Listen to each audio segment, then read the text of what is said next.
YSR Congress party president YS Jaganmohan Reddy గారు త్వరలో హైదరాబాద్ నుంచి కూడా కార్యకలాపాలు ప్రారంభించనున్నారు. అయితే నెలలో 10 రోజుల పాటు హైదరాబాద్ లోనే ఉండాలని నిర్ణయం. సో ఈ అంశాలన్నిటిపైన మనతో చర్చించడానికి ప్రముఖ విశ్లేషకులు పురుషోత్తం రెడ్డి గారు మనతో జాయిన్ అవుతారు. సార్ నమస్తే. నమస్తే అండి.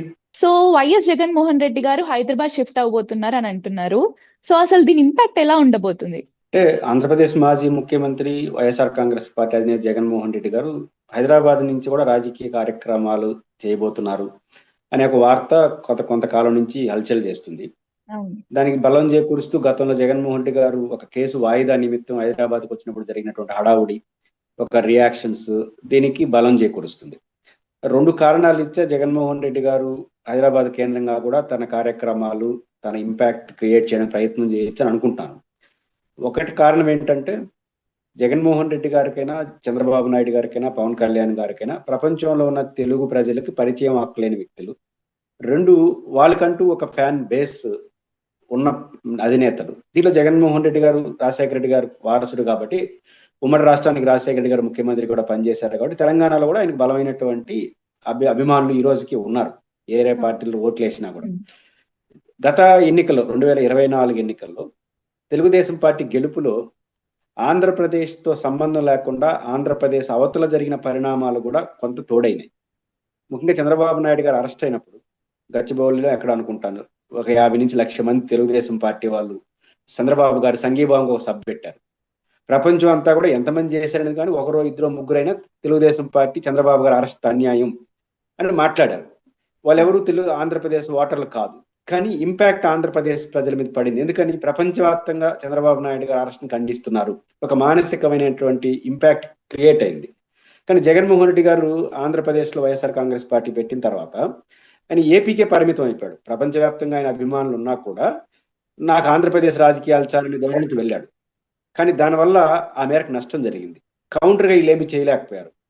ఇప్పుడు జగన్ గారిని అభిమానించే వాళ్ళు తెలంగాణలో కానీ ఇంకో చోట కానీ ఉంటే, ఇప్పుడు గ్రేటర్ హైదరాబాద్ పరిధిలో కొన్ని లక్షల మంది ఏపీ ఓటర్స్ ఉన్నారు. అక్కడ జరిగే పరిణామాలు ఏపీ మీద ప్రభావం పడుతుంది. కాబట్టి ఇవన్నీ దృష్టిలో పెట్టుకొని అవుట్ ఆఫ్ ఆంధ్రప్రదేశ్లో కూడా ఓటర్లైనా కాకపోయినా అక్కడ కూడా మనకు అభిమానులు ఉండేవాళ్ళు పొలిటికల్ గా కన్సాలిడేట్ అయితే అది ఏపీ మీద పడుతుంది, రాజకీయంగా ఉపయోగం కాబట్టి దాన్ని కూడా ఉపయోగించుకుందాం అనే ధోరణి వీటి కనిపిస్తుంది. 2, ఇంకా ఆ పాత్ర పోషించిన తర్వాత తెలంగాణ మీద ప్రభావం లేకుండా ఉంటుందా? ఎందుకంటే జగన్మోహన్ రెడ్డి గారు అక్కడ కాంగ్రెస్ పార్టీకి లాభపడే రాజకీయాలు అయితే చేయడు. ఎందుకంటే కాంగ్రెస్ నుంచి బయటకు వచ్చాడు. ఇక్కడ వాళ్ళ సోదరి శర్మిలా గారిని ఒక రకంగా కాంగ్రెస్ పని ఆపేసి జగన్ వ్యతిరేకించే పని పెట్టారు పార్టీ. ఆ రకంగా కాంగ్రెస్ తో కలవడు, బీజేపీతో కలిసే అవకాశం లేదు. కాబట్టి బీఆర్ఎస్ కు ఉపయోగపడే అవకాశాలు ఎక్కువ ఉంటాయి. కాబట్టి ఖచ్చితంగా తెలంగాణలో ఆయన ఉండడం ద్వారా హైదరాబాద్ ఏమైనా కార్యక్రమాలు ఏమి నిర్వహించడు. ఇంటికి వస్తాడు, ఒక 2 రోజులు రెస్ట్ తీసుకుంటాడు. ఆ 2 రోజులు రెస్ట్లోనే రాజకీయాలు నడుస్తాయి. ఇప్పుడు ఉదాహరణ కేటీఆర్ గారు ఒకరోజు కలిసిపోతారు, ఒకరోజు కేసీఆర్ గారు ఇంటికి ఈనిపోవడం, కాంగ్రెస్ లో అసంతృప్తిగా ఉండేవాళ్ళు తన అసంతృప్తిని వ్యక్తం చేయడం కోసం జగన్ గారిని కలుస్తారు. ఇట్లా మల్టిపుల్ గా జగన్ గారిని కలవడం ద్వారా తన ఇవ్వాల్సిన సిగ్నల్ ఇస్తాడు. కాబట్టి ఖచ్చితంగా తెలంగాణలో తో సహా ప్రపంచవ్యాప్తంగా ఉన్న తెలుగు వాళ్ళందరూ ఎవరైతే జగన్ అభిమానిస్తారో వాళ్ళందరినీ కూడేసే ప్రయత్నం ఒకటి చేస్తున్నారు. 2, జగన్మోహన్ రెడ్డి గారికి వెళ్ళిన తర్వాత రాజకీయంగా ఇంపాక్ట్ ఉంటుంది. ఆ ఇంపాక్ట్ ఖచ్చితంగా కాంగ్రెస్ కి అంతో ఇంతో తెలంగాణలో కూడా నష్టం చేకూరుస్తుంది. బీఆర్ఎస్ పార్టీకి లాభం చేకూర్చే అవకాశాలు ఉంటాయి. సో మరి అలాగే నెల్లూరు జిల్లాలో చూస్తే వైఎస్ జగన్ గారి పర్యటన, మరి అలాగే Juvvaladinne fishing harbour privatisation, so అసలు దీనిపైన మీ అభిప్రాయం ఏంటి? జగన్మోహన్ రెడ్డి గారు ఈ షిప్పింగ్ హార్బర్స్ కావచ్చు, పోర్టులు కావచ్చు, ఎందుకంటే ఆంధ్రప్రదేశ్ విడిపోయిన తర్వాత మనకు ఒక మేజర్ సోర్సు తీర ప్రాంతం, విశాఖపట్నం నుంచి చెన్నై వరకు.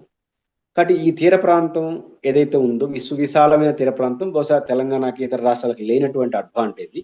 ఈ తీర ప్రాంతాన్ని ఎకనామిక్ యాక్టివిటీగా మార్చాలి. అన్ని పార్టీలకు, చంద్రబాబు నాయుడు గారు కూడా ఆలోచన ఉంది, లేకేం కాదు. బట్ జగన్మోహన్ రెడ్డి గారు దానికోసం ఒక సీరియస్ స్టెప్స్ తీసుకున్నాడు. అంటే జగన్మోహన్ రెడ్డి గారిలో ఉన్న ఒక ప్రత్యేకత ఏంటంటే ఏదైనా ఒకటి అనుకుంటే దాన్ని సంపూర్ణం చేయడానికి ట్రై చేస్తాడు. ఉదాహరణకు ఇళ్ల పట్టాల ఇష్యూ ఉంది. చాలా మంది ముఖ్యమంత్రులు ప్రతి సంవత్సరం ప్రతి అధికార చోటు 10,000 మందికో 1,00,000 మందికో ఇళ్ల పట్టాలు ఇవ్వడం, తర్వాత మళ్ళీ ప్రభుత్వం మారిన తర్వాత 2,00,000 మంది వచ్చి మళ్ళీ అప్లికేషన్ పెట్టుకుంటారు. అంటే ఒక నిరంతర ప్రక్రియగా మారింది. దీన్ని జగన్మోహన్ రెడ్డి గారు ఫుల్ స్టాప్ పెట్టడం కోసం 32 లక్షల ఇళ్ల పట్టాలు ఇచ్చే ప్రయత్నం చేశాడు. దానికి కొన్ని విమర్శలు వచ్చుండొచ్చు. అంటే ఇళ్ల పట్టాల ఇష్యూ ఇక్కడ రాకూడదు. ఒక షరతులు లేనటువంటి యాక్టివిటీ. 2 మెడికల్ కాలేజీలు. జిల్లాకు ఒక మెడికల్ కాలేజ్ తీసుకొచ్చే ప్రయత్నం చేశాడు. జిల్లాకు ఒక మెడికల్ కాలేజ్ కష్టమని చాలా మంది చెప్పినా కూడా జగన్మోహన్ రెడ్డి ఎందుకు తీసుకొచ్చారంటే, ఒకసారి మెడికల్ కాలేజ్ జిల్లాకు ఒకటి తీసుకొచ్చిన తర్వాత దానికి అనుబంధంగా టెరిటోరియల్ హాస్పిటల్ వస్తుంది. కాబట్టి గ్రాస్ రూట్ లెవెల్లో లేకపోతే పట్టణానికి పరిమితమైనటువంటి వైద్య సేవలు గ్రాస్ రూట్ లెవెల్ అవుతాయి. ఇప్పుడు ఉదాహరణకు పలాస లాంటి ప్రాంతం కావచ్చు, ఇట్లాంటి ప్రాంతాల్లో డాక్టర్లు పోరు పోస్టింగ్లు ఇచ్చినా కూడా. ఇప్పుడు మెడికల్ కాలేజ్ పెడితే చదువుకోవడానికి అక్కడికి పోతారు, అక్కడ పీజీ స్టూడెంట్స్ ఉంటారు, పదుల సంఖ్యలో ప్రొఫెసర్స్ ఉంటారు, ఆటోమేటిక్ గా వైద్యం అందుబాటులో ఉంటుంది. ఆ రకంగా ప్రతి జిల్లాకి సూపర్ స్పెషాలిటీ హాస్పిటల్ ఒక్కసారిగా రావాలి. ఇట్లే ఈ తీర ప్రాంతానికి సంబంధించిన విషయంలో కూడా జగన్ గారు అదే మోడల్ ఇచ్చారు. దాదాపు విశాఖపట్నం నుంచి వరకు హార్బర్స్ కానీ, షిప్పింగ్ ఈ పోర్టులు కానీ, వీటన్నిటిని కూడా ఒకేసారి స్టార్ట్ చేశారు. దీంట్లో ప్రభుత్వ అజమాయిషిలో ఉండడానికి ప్రయత్నం చేశారు. దీనివల్ల లాభం ఏంటి? ఒకటి బిజినెస్ జరుగుతుంది, ఆ బిజినెస్ జరగడం ద్వారా వచ్చే ఆదాయం ప్రభుత్వానికి వస్తుంది. ప్రభుత్వ పోర్ట్ అయితే ప్రభుత్వానికి ఆదాయం వస్తుంది, ప్రైవేట్ పోర్ట్ అయితే బిజినెస్ జరుగుతుంది, ఎకనామిక్ యాక్టివిటీ జరుగుతుంది, కానీ వచ్చే ఆదాయం ప్రైవేట్ వాడి చేతిలోకి వెళ్తుంది. కాబట్టి ఈ తీర ప్రాంతం ద్వారా వచ్చే ఈ ఎకనామిక్ యాక్టివిటీతో పాటు వచ్చే ఆదాయం ప్రభుత్వం చేతిలోకి వెళితే అది ఖచ్చితంగా ప్రభుత్వానికి అసెట్ అవుతుంది, అప్పులు తీర్చుకోవడానికి అవకాశం ఉంటుంది, సంక్షేమ కార్యక్రమాలు డెవలప్మెంట్ ఉంటుంది ఆయన ఉద్దేశం. అందువల్ల నెల్లూరు కూడా ఆ ప్రయత్నం చేశాడు జోల్దిన్లో. అది తెలుగుదేశం పార్టీ దానికి భిన్నంగా ప్రైవేట్ వైపు వెళ్తా ఉంది. మీరు మెడికల్ కాలేజ్లో అదే స్టెప్ తీసుకుంది, ఇప్పుడు పోర్టులో కూడా అదే స్టెప్ తీసుకుంటా ఉంది. కాబట్టి ఇది నష్టం అనేది అక్కడ జాలర్లు, మత్స్యకారుల యొక్క అభిప్రాయం. వాళ్ళకి మద్దతుగా, ఎందుకంటే జగన్మోహన్ రెడ్డి గారు దాన్ని దాదాపు 70-80% పైన పూర్తి చేశాడు.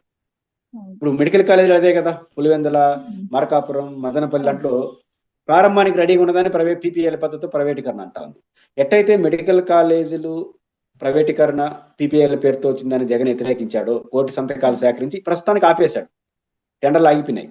ఆ రకంగా ఈ తీర ప్రాంతంలో జరిగిన యాక్టివిటీని కూడా ప్రైవేట్ రంగం కానికుండా చూసే ప్రయత్నం ఆయన చేస్తున్నాడు. నిన్న సభలో కూడా కేటగిరీగా చెప్పారు, మళ్ళీ ప్రభుత్వం వచ్చినప్పుడు మళ్ళీ ప్రభుత్వం హ్యాండ్ ఓవర్ తీసుకుంటుందని. జగన్ గారు పోరాటం కంక్లూడింగ్ 2 ఇస్తున్నారు. అందువల్లే మత్స్యకారులు ఎక్కువ మంది కూడా సభకు వచ్చారు. కాబట్టి ప్రభుత్వం మీద ఒత్తిడి చేసే క్రమంలో, పోరాటాల క్రమంలో జనంలో జగన్ గారు వెళ్ళారు. జగన్ గారికి ఆ క్రేజ్ ఉంది. రెండోది, జగన్ గారు వ్యతిరేకించే వరకే పరిమితం కాకుండా తిరిగి కానీ ప్రభుత్వం తీసుకోకపోతే మేము వస్తే తీసుకుంటాం అనేది ప్రజలకు భరోసా ఇస్తా ఉంది. మెడికల్ కాలేజీ మూవ్మెంట్ అనేది దానికి స్ఫూర్తి. ఎందుకంటే మెడికల్ కాలేజీలో కోటి సంతకాలు సేకరించాడు, అల్టిమేట్ చేశాడు. ఎవరైనా కానీ తీసుకున్నా కూడా చట్ట వ్యతిరేకిస్తూ వాళ్ళు కూడా జైల్లో పెడతాను, నేను ప్రభుత్వం తీసుకుంటున్నాను. ఎంతో కొంత దాని ప్రభావం ఎవరు టెండర్లో పాల్గొనలేదు, ప్రస్తుతానికి ఆగిపోయింది. ఈ స్ఫూర్తితో ఇప్పుడు ఇవి కూడా అట్లే వస్తాయి. మత్స్యకారులకు సంబంధించి, తీర ప్రాంతాలకు సంబంధించి షిప్ యార్డ్లు, పోర్ట్లు, వీటన్నిటికి సంబంధించి హార్బర్లు, వీటన్నిటి కూడా ప్రభుత్వ రంగులను ఉంచుకునే ప్రయత్నం జగన్ గారు సీరియస్ గా చేస్తున్నారు. ఖచ్చితంగా జగన్మోహన్ రెడ్డి గారు పోరాటాలకు కొత్త ఊపు ఇచ్చే పద్ధతిలో ఉంటున్నారు. ఆ మెడికల్ కాలేజ్ ఎప్పుడైతే పీపీఎల్ ఆపగలిగినాడో వీళ్ళకి ధైర్యం వచ్చింది, జగన్మోహన్ రెడ్డి గారితో కలిసి పోరాటం చేస్తే మనం సాధించగలమని. ఆ భరోసాతో ఆయన పోరాటం చేసినట్టుగా చూస్తారు. Yes, sir. Thank you so much, sir.